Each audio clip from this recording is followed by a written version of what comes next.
వారాహి దేవి గుప్త నవరాత్రుల గురించి ప్రతి ఒక్కరు మాట్లాడుతూ ఉన్నారు. సో గుప్త నవరాత్రుల్లో ఎలాంటి పూజా కార్యక్రమాలు చేయాలనే దానిపైన మనము ప్రీవియస్గా ఒక వీడియో కూడా చేయడం జరిగింది. దాంతోపాటు ఈ గుప్త నవరాత్రులు వారాహి మాత గురించి చాలా మంచిగా ప్రచురంలోకి అయితే రావడం జరిగింది. అసలు ఈ మధ్య కాలంలో ఇంత ప్రచారం కావడానికి గల కారణం ఏంటి? అసలు గతంలో ఎందుకు రాలేకపోయింది అమ్మవారు మన దగ్గరికి? ఇప్పుడు ఇంత తారాస్థాయిలో ప్రతి ఒక్కరి ఇంట్లలో ఎవరైతే మహిళలు ఈ గుప్త నవరాత్రులను కూడా నిర్వహిస్తున్న పరిస్థితి ఉంది. సో డెఫినెట్లీ మాట్లాడడం. జై శ్రీరామ్ అండి. జై శ్రీరామ్. శ్రీమాత. సో ఏదైతే వారాహి మాత గురించి మనం మాట్లాడుతూ ఉన్నాం. సో దీంట్లో క్లియర్ కట్గా వారాహి అనేది ఒక 1 year నుంచి చాలా ట్రెండింగ్లోకి వచ్చేసింది.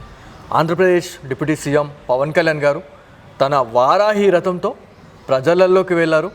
ప్రజలలోకి వెళ్ళి అక్కడ ప్రభుత్వంలో కూడా వాళ్ళు ఫామ్ కావడం జరిగింది. సో ఇంత పవర్ఫుల్ అనేది ఉందా? ఆయన మాల కూడా వేయడం జరిగింది, మాల ధారణ చేశారు. గుప్త నవరాత్రులను కూడా పవన్ కళ్యాణ్ గారు ఆచరించారు అని చెప్పేసి మనందరికీ తెలిసిన విషయమే. సో ఇంత పవర్ ఉందా అండి?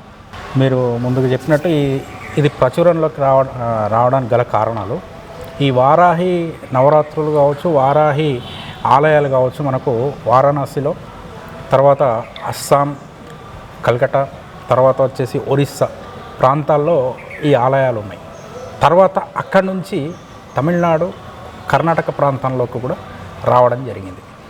ఇప్పుడు మన ప్రాంతంలోకి అంటే మన 2 తెలుగు రాష్ట్రాల్లోకి ఈ తమిళనాడు నుంచి మళ్ళీ ఇందులోకి రావడం జరిగింది. ఆంధ్ర నుంచి మళ్ళీ తెలంగాణ. అయితే ఈ వారాహి నవరాత్రులు, గుప్త నవరాత్రులు ముందు నుంచే ఉన్నాయండి. ఇది శాస్త్రంలో ముందు నుంచే ఉన్నాయి. కానీ దీన్ని బయటకు తీసుకొచ్చింది ఎవరు అంటే పవన్ కళ్యాణ్ గారే అని చెప్పాలండి. నిజంగా. ఎందుకంటే ఓకే అక్కడక్కడ చేసుకుంటూ ఉన్నారు కావచ్చు, కానీ ఆ అమ్మవారు, లలిత అమ్మవారి యొక్క సైన్యాధ్యక్షం, ఇప్పుడు నాకు రోమాలని సైన్యాధ్యక్షురాలు అంటే ఏ రకమైన టీవీ, ఏ రకమైన అది ఉండాలి. అమ్మవారికి దండనాథ అనే పేరు. దండనాథ అంటే దండించడానికి ఇట్లా ఆమె ఏం చెప్పదండి, ఇట్లా కొడితే చాలు. ఓకే, అది ఆ అసురులు కావచ్చు, ఎవరైనా సరే భయపడాల్సిందే. సో అలాంటి స్వరూపంతోనే వారాహి రథంతో ఆ పవన్ కళ్యాణ్ గారు బయటకు రావడం, ప్రజలలోకి వెళ్ళడం, మరి దీక్ష నిర్వహించడం. ఆ వారాహి అమ్మవారే గనక పవన్ కళ్యాణ్ అవతారంలో గనక ఆ పవన్ కళ్యాణ్ గారు అవతారంలో ఉంటే ఎలా ఉంటుందో అలా గర్జించడం. ఇది అమ్మవారి యొక్క కృపనేనండి. నిజంగా అండి. కాబట్టి ఆయన అక్కడ దాకా రాగలిగారు. ఆయనకి సూచించిన పండితులు కూడా చాలా అద్భుతంగా వారాహి దీక్ష చేయాలని చెప్పేసి ఇవన్నీ సూచించి అన్ని శాస్త్ర విధితోనే అన్నీ చేయడం జరిగింది ఆయన కూడా. ఎందుకంటే సనాతన ధర్మాన్ని ముందుకు తీసుకురావడానికి ఆయన తపన అందులో కనిపిస్తుంది. కాబట్టే అందరు కూడా, ప్రజలు కూడా సహకరించాడు, సపోర్ట్ చేశారు. ఆయన మరి హిందుత్వాన్ని, సనాతన ధర్మాన్ని ప్రజల్లోకి తీసుకురావడానికి ఒక ప్రయత్నం. ఎందుకంటే ఇది మళ్ళీ ధర్మం గనక కనపడకుండా కరమరుగైపోతే ఇబ్బంది అవుతుందని చెప్పేసి తీసుకొచ్చారు ఆయన బయటికి. అలా అని చెప్పేసి ఇతర ధర్మాల వారికి విరుద్ధం అని చెప్పలేమండి. ఎందుకంటే మనకు ధర్మో రక్షిత మనకు ప్రధాని మోదీ గారు కూడా చెప్పినట్టు సబ్కా సాత్ సబ్కా వికాస్. ఆయన కూడా అదే బాటలో వెళ్తున్నారు. కాబట్టి ఆయనకి ఎప్పుడు ఆ వారాహి యొక్క అండ ఉంటుంది. ఆ వారాహి అమ్మవారు పవన్ కళ్యాణ్ గారిని ఎలా అయితే గెలిపించిందో, అలా తీసుకొచ్చిందో, ప్రజలు కూడా అందరు కూడా, మహిళలు కావచ్చు, పిల్లలు కావచ్చు, పెద్దవాళ్ళు కావచ్చు, ఇలాంటి యొక్క దీక్షని నిర్వహించి వాళ్ళు కూడా అలాంటి ఒక ఉన్నత స్థాయిని పొందాలని చెప్పేసి నేను పరిపూర్ణంగా ఆ వారాహి అమ్మవారిని కోరుకుంటున్నాను. సో దీంట్లో మహారాజ్ గారు వారాహి మాతని కొలిచిన, సేవించిన, అర్చించిన, లేకపోతే మాలధారణ చేసిన, ఇవాళ పవన్ కళ్యాణ్ గారి గురించి మనం మాట్లాడుకుంటే ఒక డిప్యూటీ సీఎం హోదాలో తను ఉన్నారు. తను ఇవాళ అక్కడ ఏవైతే ఆంధ్రప్రదేశ్లో చాలా రకాలైనటువంటి ఇన్సిడెంట్స్ కూడా మనం చూసినాం. ఎస్పెషలీ కలియుగ ప్రత్యక్ష దైవమైనటువంటి శ్రీ వెంకటేశ్వర స్వామి సన్నిధిలో కల్తీ లడ్డు, కల్తీ నూనె, కల్తీ నెయ్యి అనే పేరుతో ఎన్నో అపశృతులు చోటు చేసుకోవడం జరిగింది. సో డిప్యూటీ సీఎం అయిన తర్వాత చాలా రకాలైనటువంటి మార్పులు చేర్పులు చేయడం జరిగింది. సో దాంతోపాటు పవన్ కళ్యాణ్ గారే కాకుండా 2 తెలుగు రాష్ట్రాల ప్రజలు, సనాతన ధర్మం కోసం పోరాడే ప్రజలు, భక్తులు ఎవరైతే మన సనాతనులు ఎవరైతే ఉన్నారో ఈ వారాహి వ్రతం, ఈ వారాహి దీక్ష తీసుకోవడం వల్ల సేమ్ అలాంటి ఫలితాలు అంటే ఒక్కొక్క రంగంలో ఒక్కొక్కరికి ఒక్కొక్క స్పెషాలిటీ ఉంటుంది. సో తను రాజకీయ రంగంలో ఉన్నారు కాబట్టి రాజకీయంలో సక్సెస్ అయ్యారు. సో ప్రతి ఒక్కరు కూడా ఇలా సక్సెస్ అవుతారా? అమ్మవారు మనని ఎత్తుకుంటుందంటదా తన బిడ్డల్లాగా? ఖచ్చితంగా అండి. అందుకోసం మనం అమ్మవారు అంటున్నాం. అమ్మవారు అంటే ఈ మనమందరం ఆమె యొక్క బిడ్డలమే.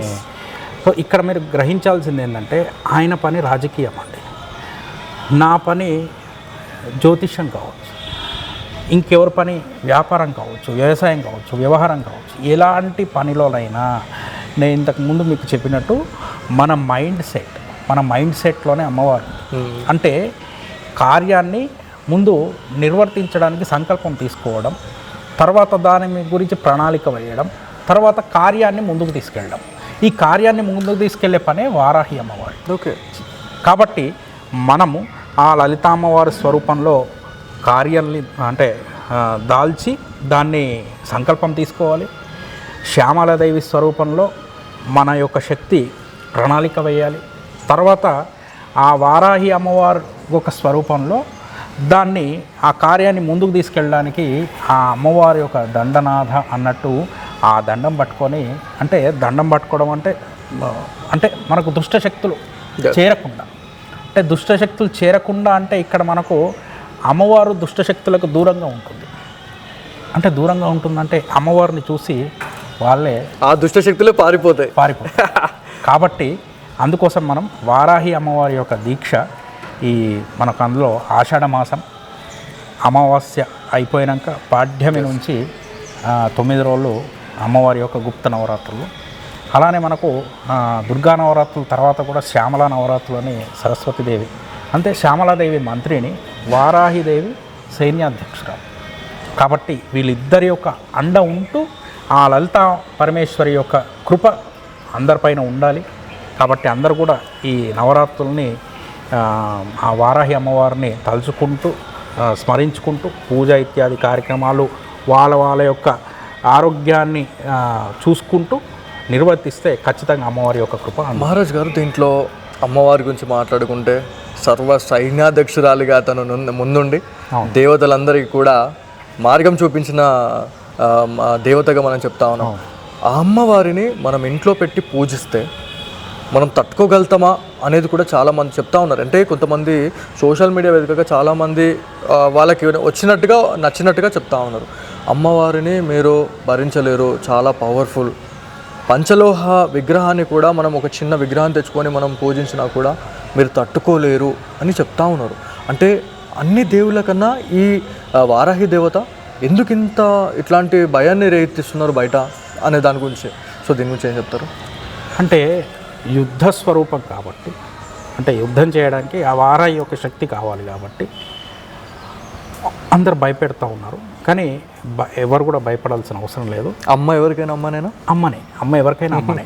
ఆ ముగ్గురు స్వరూపాల్లో ఆమెనే ఉన్నది కాబట్టి చక్కగా ఇంట్లో పెట్టుకొని ప్రేమతోని గనక మనం పూజించినట్టయితే మనం తట్టుకోవడం కాదు, మన శత్రువులు తట్టుకోలేరు, వాళ్ళు ఆమెకు దూరంలోనే ఉంటారు.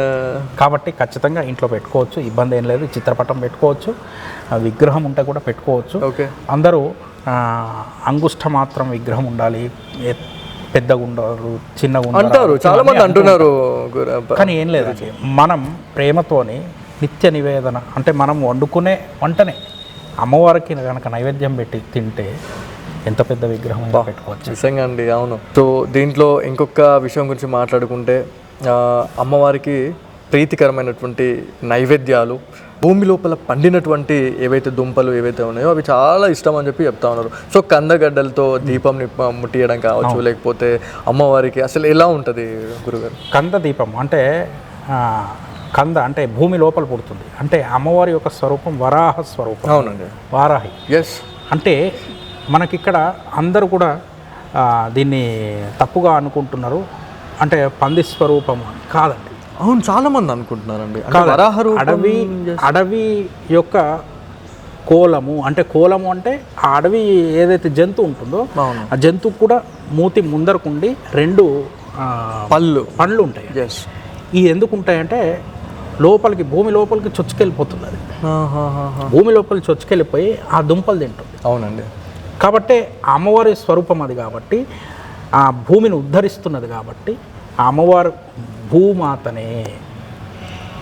కాబట్టి అమ్మవారి చేతిలో హలము ముసలము అంటే భూమిని దున్నుతుంది కాబట్టి దున్ని చక్కగా అంటే ఎందుకు దున్నుతుందంటే ఆ దుంపలు తినడానికి. దాంతోపాటు ఆ దుంప ఏదైతే చెట్టు ఉందో ఆ చెట్టు సంరక్షిస్తుంది. లోపల ఏదైనా క్రిమికీటకాలు ఆ చెట్టును నాశనం చేస్తే వాటిని కూడా శుభ్రం చేస్తుంది అన్నమాట. ఎందుకంటే మన ప్రతి ప్రాణిలో ఒక సైన్స్ దాగి ఉంది. అంటే ప్రతి జంతువు కూడా దానికి అనుగుణంగా అవి నడుచుకుంటూ. అంటే సనాతన ధర్మంలో సైన్స్కి కూడా అంతు చిక్కని రహస్యాలు ఎన్నో ఉన్నాయని చెప్పేసి మనం మాట్లాడుకుంటున్నాం. సో దాంట్లో ఇది కూడా ఒక భాగమే కావచ్చు.